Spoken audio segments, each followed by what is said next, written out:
All right, do not travel to some 8 out of 10 countries on this planet. So 80% of the world's countries, the State Department, among others, saying, we don't think it's a good idea for you to go there. And in fact, we might enforce that. David Lee Miller, New York City, with more. David Lee. Neil, let's start with this. Anyone in the U.S. age 16 or older is now eligible to receive a COVID-19 vaccine. According to the CDC, about 1/3 of all Americans are now fully vaccinated, and more than half have received at least one dose. The CDC also says that airborne transmission of the virus is how it is most often spread. The risk of catching COVID by touching a surface, relatively low. The agency says soap and detergent can lower the risk, but in the words of a CDC official, putting on a show to disinfect an area can give a false sense of security. Several universities, including Columbia, Cornell, and Brown, are going to require students attending the fall semester to be vaccinated. And the head of the CDC says despite success vaccinating 3 million people a day, the battle against the virus is not over. In a complicated stage. On the one hand, more people in the United States are being vaccinated every single day at an accelerated pace.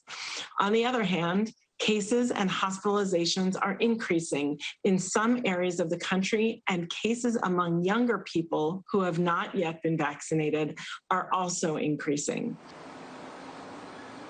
And according to the World Health Organization, new cases of COVID increased for the 8th week in a row. And as you were just discussing, the State Department says the virus still poses what it calls unprecedented risks to travelers and is updating its travel advisories. Americans are now being warned not to visit 80% of the countries worldwide because of the virus. Meanwhile, more states are continuing to reopen, and here in New York, starting next week, movie theater capacity is going to be increased to 33%, and museums, aquariums, and zoos will now be permitted up to 50% capacity. New York, once the epicenter of the pandemic, is now seeing some of the lowest number of new COVID cases since Thanksgiving. Neil. David Lee Miller, thank you very much for that, David. To Senator Roger Marshall of Kansas. He's a senator, but a physician by training, so we get, double bang for the buck. Senator, thank you very much for joining us. Do you know, sir, on these State Department guidelines, whether they're a friendly suggestion, an advisory, or something more demanding? Well, Neil, I think it's too early to tell, and I think we're kind of getting ahead of our skis. We don't even have herd immunity in this nation right now before we start worrying about the rest of the world. But certainly it's not safe to go out yet. I don't think it's safe to go outside of this country. We need to be focused on getting vaccines into people's arms right now so that we do achieve that herd immunity here in the United States. How far away do you think we are from that? Because some states are reporting enormous progress. Vaccinations have gone out essentially, or at least advisories have gone out to all adults, at least those 16 and over in most states. How do you think we're doing? Well, Neil, I think we're doing great, but now we're seeing vaccine hesitancy going on. And we've been out in the countryside visiting with Kansans saying, why won't you get the vaccine? And one of the reasons they won't get it is they feel like they're being tied to this mask thing, that we're not being rewarded for getting the vaccine. We should be able to get rid of the mask. So as long as Dr. Fauci keeps preaching that we got to keep these masks on forever, it's like a ball and chain. It's insulting our individual freedoms. And Kansans are just frustrated with the whole process. So it's the vaccine hesitancy that's going to be holding us up now, not the number of vaccines available. You know, in the middle of all this, and you're a doctor, so I'll defer to your expertise on this, Senator. The CDC has already put out, sort of an acknowledgement here that even though you get the vaccine, it doesn't mean that in that interim period you could contract the virus. 6,000 Americans have. That's still a very small number in the 200 million Americans who've gotten at least one dose of a vaccine. So what do you make of these 6,000 who've actually gotten the virus after getting the vaccine?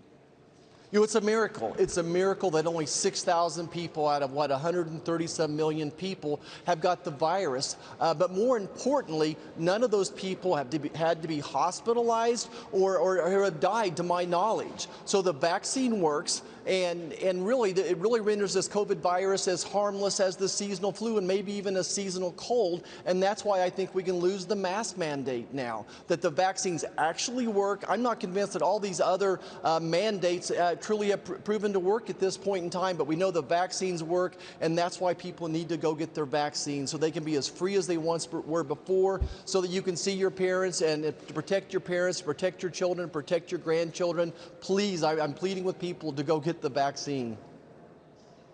You know, people who have gotten the vaccine, whether it was before the troubles and it was pulled, the J&J one-dose vaccine, or those out of Pfizer, Moderna, what have you, there's been this sort of Superman feeling afterwards where they don't feel compelled to wear a mask. And people who don't know why they're not wearing a mask wonder if this is causing any undue threat to them.